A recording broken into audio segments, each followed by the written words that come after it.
So, in my previous lecture, we did till ethnic composition of Belgium and Sri Lanka. So, we have completed that. Now we start. How did Sri Lankan government accommodate diversities? How did it accommodate? If you have seen part one of power sharing, only then you will be able to understand further. If you have not yet seen, please go through it. So now majoritarianism in Sri Lanka, or how did Sri Lankan government accommodate diversities?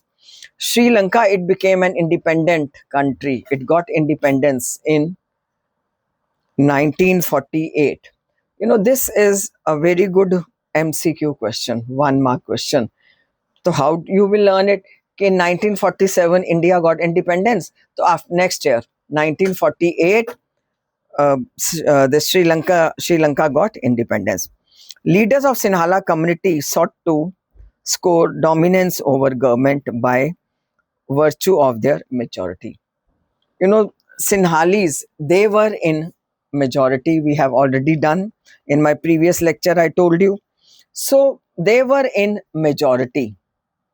They were in majority. So their rule, it was known as majoritarianism. That means rule by majority. They force their wills, they oppress other ethnic groups. As a result, the democratically elected government adopted a series of majoritarian measures to establish Sinhala supremacy. So Sinhalese government adopted preferential policies. Preferential means कि वो favour करते थे, किसको favour करते थे? सिन्हालीज को, अपनी communities को. और दूसरी कम्युनिटी वहां कौन था ethnic group? Which was that were Tamils. Tamils were there and they were divided into two subgroups. In 1956 क्या steps लिए गवर्नमेंट ने? It passed an act to recognize Sinhala as the only official language. So Sinhala, it was recognized as an official language. No other language was given the status of official language. They disregarded Tamil language. They ignored Tamils. And the governments followed preferential policies that favored Sinhala applicants. Another step which they took was that Sinhalese applicants for university positions. Yes, children, बीच में बेटा screen पे देखते रहो. You will well understand then. For university positions only, Sinhalese applicants were favored. They were appointed, and even for government jobs. So that means totally they ignored Tamils. बिल्कुल totally ignore किया.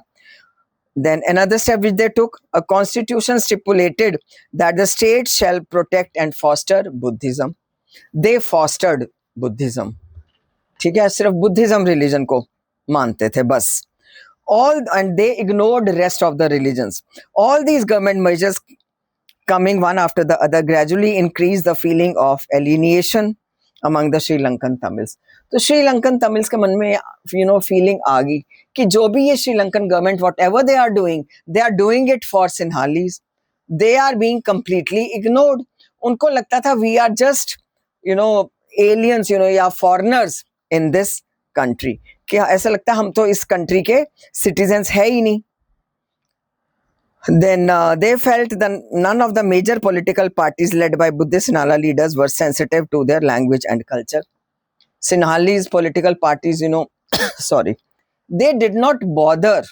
They did not think about Tamils, about their interest, about their due rights, nothing. कुछ about their culture, कुछ नहीं किया उनके लिए, कुछ सोचा ही नहीं. But Sinhalese, they were favored. They felt that the constitution Dutch community could take, they felt that the constitution and government policies denied them equal political rights. They were denied, equal political rights. What are children political rights? Do you know? Chalo, here I'll tell you. Political rights, for example, iske deti hu aapko, right to vote, right to contest the elections, right to contest elections, right to be appointed, to political posts. All these, they are political rights. political right, discriminated against them in getting jobs and other opportunities and ignored their interest. So they did not enjoyed equal rights. They did not enjoy equal rights. कोई उनको government jobs नहीं मिलती थी, equal opportunities नहीं थी उनके लिए. As a result, what happened? The relations between the Sinhala and Tamil communities strained over time. तो उनके जो आपस में रिलेशंस थे वो खराब हो गए, फ्रिक्शंस आ गई आपस में दोनों ग्रुप्स में. And the Sri Lankan Tamils launched parties and struggles for the recognition of Tamil. जो श्रीलंकन तमिल थे, they struggled hard. उन्होंने कोशिश की कि तमिल जो है एक ऑफिशियल लैंग्वेज बन जाए. And for regional autonomy and equality of opportunity in securing education and jobs. So they wanted regional autonomy. That means कि हमारा एक अपना particular territory हो, region हो, मतलब वहाँ हम independently रहें, not under the Sinhalese. And equality of opportunity, equal opportunities उनको दी जाएं in securing education and jobs. But the demand for more autonomy to provinces populated by Tamils was repeatedly denied. बार बार वो कहते थे कि जिस एरिया में, territory में Tamils they are living, वो मतलब उनको एक इंडिपेंडेंट एरिया हो उनका, कोई उसके ऊपर रूल नहीं करेगा. Only Tamils they will look after that, they will manage it. And by 1980s, several political organizations were formed demanding an independent Tamil Alam. तो तमिल्स ने मिलके बेटा इन्होंने कोई अपने ऑर्गेनाइजेशंस बनाए, पॉलिटिकल ऑर्गेनाइजेशंस, और एक डिमांड रखी तमिल आलम कि आलम मीन्स की स्टेट, कि एक पर्टिकुलर तमिल्स की स्टेट बन जाए in northern and eastern parts of Sri Lanka. So the distress between the two communities turned into wide spread conflict. जो आपस में इनकी फ्रिक्शन बढ़ती गई तो इससे क्या हुआ, आपस में इनके कॉन्फ्लिक्ट हो गए. And it soon turned into a civil war. तो what is a civil war? बेटा सिविल वॉर क्या होता है? It is a war within a country between two different groups, two political parties. So what is a civil war? Civil war, it is a conflict within a country between two different political parties, or it can be two ethnic groups. So it led to civil war. As a result, thousands of people of both the communities have been killed. Many families were forced to leave the country. तो इसका outcome क्या होता है? बेटा if any war, may be it is a civil war and any world war, any battle, तो उसका outcome क्या होता है बेटा? लॉस ऑफ लाइफ, प्रॉपर्टी, बहुत नुकसान होता है कंट्री को. Many people, और families, they were forced to leave the country as refugees, माने शरणार्थी, दूसरे countries में जाना पड़ता है. And many more lost their livelihoods. Source of income खत्म हो जाता है.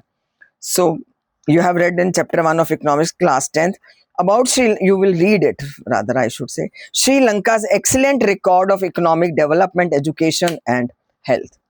तो श्रीलंका का बहुत अच्छा रिकॉर्ड है बेटा डेवलपमेंट है. इकोनॉमिक्स में पढ़ोगे आप डेवलपमेंट का, एजुकेशन की फील्ड में, हेल्थ फील्ड में.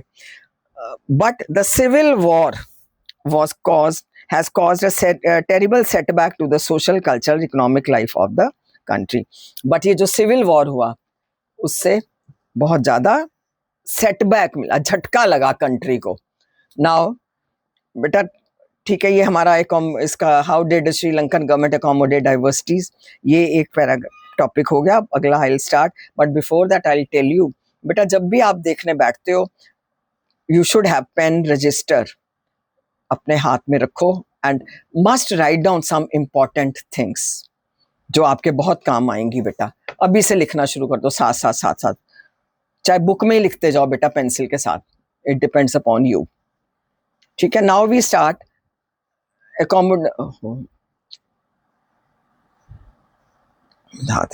accommodation in Belgium. That means how did Belgium government accommodate different ethnic groups. Now we'll study about how did Belgium government accommodate diversities. Belgian leaders took a different path. They followed totally different path. They recognized the existence of regional differences and cultural diversities. They realized that different ethnic groups, they are existing in their country. So उन्होंने सोचा भाई हमने किसी को नाराज नहीं करना, सबको इक्वल लेवल पे इक्वल स्टेटस देना है, सब एक लेवल पे रखना है सबको, किसी को इग्नोर नहीं करना. Between 1970s and 93, they amended their constitution 4 times. Amended means changed. Changes were made in their constitution. That means कि new articles were added. नई नई चीजें उन्होंने इंट्रोड्यूस करी, ऐड करी अपने कॉन्स्टिट्यूशन में. 4 टाइम अमेंड, कोई हो सकता है पुराना उन्होंने कुछ डिलीट कर दिया हो. 4 time so as to work out an arrangement. ऐसा अरेंजमेंट चाहते थे अपने कंट्री के लिए that would enable everyone to live together, कि सब मिलजुल के इकट्ठे शांति से रहें कंट्री में. And the arrangements they worked out is different from any other country. And children, जो भी बच्चों इन्होंने अरेंजमेंट किया, अमेंडमेंट्स करी अपने कॉन्स्टिट्यूशन में, they worked out different. You know, वो सब कंट्रीज के कॉन्स्टिट्यूशन से अलग थी. And they were very innovative, inspiring थी. Here are some of the elements of Belgium model. What steps the Belgium government took to accommodate diversities? देखो पहला step बेटा इन्होंने लिया, Constitution prescribes that the number of Dutch and French speaking ministers shall be equal in the central government. चाहे Dutch है चाहे French है, equal होने चाहिए at the central government. जो सेंट्रल लेवल पे इक्वल होने चाहिए हमारे ये. ठीक है बेटा, I hope you are understanding, समझ आ रहा है अच्छे से. Some special laws require the support of majority of members. अगर if any law is to be passed, उसके लिए इनको they need support of majority members. ये नहीं है 2-4 ने हामी भर दी तो वो लॉ बन जाएगा, पास हो जाएगा. No, majority members of each linguistic group वो अपना सपोर्ट देंगे तब वो लॉ बनेगा. Thus, no single community can make decisions unilaterally. कोई एक कम्युनिटी अकेले डिसीजन नहीं ले सकती. Many powers of the central government have been given to state governments. Central government के powers, कुछ powers state governments को दिए गए of the 2 regions of the country, and the same governments are not subordinate to the state governments are not subordinate to the central government. और जो state government है वो भी इंडिपेंडेंटली अपना रूल करेगी, राज करेगी. ये नहीं है कि सेंट्रल गवर्नमेंट उसमें इंटरफेयर करेगा, नहीं, ऐसा कुछ नहीं था. प्लीज स्क्रीन पे देखते रहो बेटा. Next step, Brussels, I told you capital of Belgium, has a separate government in which both the communities have equal representation. Brussels में इक्वल रिप्रेजेंटेशन है दोनों कम्युनिटीज की. पहले हमने कंट्री की बात की सेंट्रल, अब हम ब्रसेल्स कैपिटल सिटी की बात कर रहे हैं. The French speaking people accepted equal representation in Brussels because the Dutch speaking community has accepted equal representation in the central government. देखो एक वन मोस्ट इंपॉर्टेंट पॉइंट हमने एथनिक कॉम्पोजिशन में पढ़ा कि Dutch they were in majority in the country, French they were in majority कहां पर, capital city Brussels. उधर Dutch ने उनकी रिप्रेजेंटेशन इक्वली एक्सेप्ट करी और उधर ब्रसेल्स में फ्रेंच ने एक्सेप्ट कर ली डच की, डच ने फ्रेंच की और फ्रेंच ने डच की. I hope it is clear. Very important point बेटा in the central government. Now next, I hope आप स्क्रीन देख रहे हो बेटा. Apart from the central and the state governments, there is third kind of government, that is community government. अगला step क्या था, community government. This community government is elected by people belonging to one language community. चाहे French है अपनी community बनाएं, Dutch है अपनी community बना लें, जर्मन है अपनी कम्युनिटी बना लें. No matter where they live, ऐसा कुछ नहीं, कहीं भी रहते हो किसी भी कोने में कंट्री के, तो they can form their own communities. And this government has, और कम्युनिटी गवर्नमेंट की क्या पावर्स होती हैं, they have powers regarding cultural, educational and language related issues. So you might find the Belgium model very complicated. It indeed is very complicated even for people living in Belgium. है complicated थोड़ा, but I think I have made it very easy for you to understand. बड़े आसान तरीके से बेटा मैंने आपको समझाया है और I hope कि आपको बहुत अच्छे से समझ आ जाएगा. You will never forget it. जिस तरह मैं आपको बता रही हूँ आप सुनो ध्यान से बेटा, कभी नहीं भूलोगे. But these arrangements have worked well so far. So they helped to avoid civic strife, that is जो civil war हुआ between the two major communities, कोई civil war नहीं वहाँ हुआ जैसे कि श्रीलंका में हुआ था, and a possible division of the country on linguistic lines. So when many countries of Europe came together to form the European Union, Brussels was chosen as its headquarter. Now